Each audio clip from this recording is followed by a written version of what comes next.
Ordinary days. They're hacking the trees in the park, hacking them back like America in its own backyard, mowing them down with automatic weapons in arenas where the grass is short, where wheat topsoil is strengthened by blood. They're hacking the trees in the park, like the Western world is teaching Iraq, hacking them back, getting things into line, giving people death and disease for their own good. It's better to be murdered and bombed than suffer the rule of any dictator. They're hacking the trees to let them flourish, or to stop the communist poison spreading, and it's just helping nature along the way, like napalm adds fuel to the fire of searing flesh.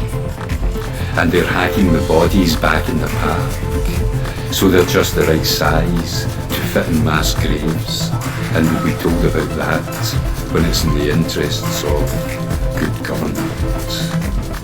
Under the stars, weeping on the cold mountain top, the weather is not as bad as expected, but not good enough to keep the frail from turning to cold blue flesh. Not good enough to put a roof overhead, not good enough to remain undead, Kurdistan murdered by explosives and diplomacy. Making the trains run on time. In the Western world, calm as any contented lamb. Government and business go on unabated, with a citizens' charter to bring down the unions, legislating individuals out of the collective. In the Western world, with everything silent, roses recline on the drawing room table, the security men at the patio door with chicken wings and barbecue sauce, thick and dark as the blood for oil barons staying home to relax, the soldiers being sent out to roost in the heat and hell without air conditioning. They'll get the trains to run on time while scientists and missionaries tug their forelocks, bow before the meaning of money and endless demands of the market economy. Diplomats sleep in the best hotels, deliver the skills of administration, serving up the interests of oil, claiming the credit for making the peace. They fire paper guns and cruise missiles land a few streets away. In the best spirit of Hollywood movies, presidents and prime ministers say, "Go ahead, make my day. Here, have a beer from the fridge. Ain't you glad you don't live in the desert? They roast in the daylight and freeze in dark. Cheers, here's to our boys out there." We'll have to keep teaching the Arabs a lesson, then we'll show them how to make trains run on time. We'll show them the meaning of democracy. In the Western world, calm as any contented lamb. Business and government go on unabated.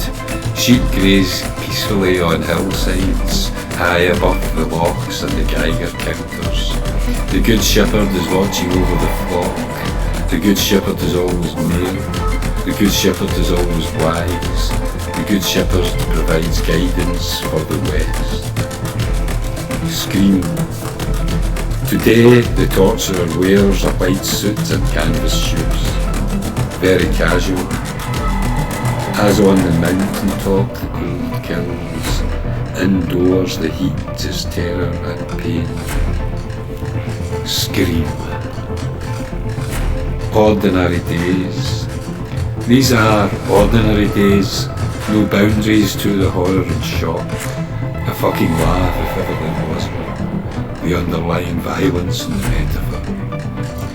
In the blinding solitude of the sands, the grains slipping through eye sockets, slipping through ear holes, mouth, nostrils, filling our skulls with burning quartz, burning out the nerve ends of wisdom and age, burning out the nerve ends of youth, burning out the never-ending war and despair. Bring on the misery of not being able to stop it here at this full stop.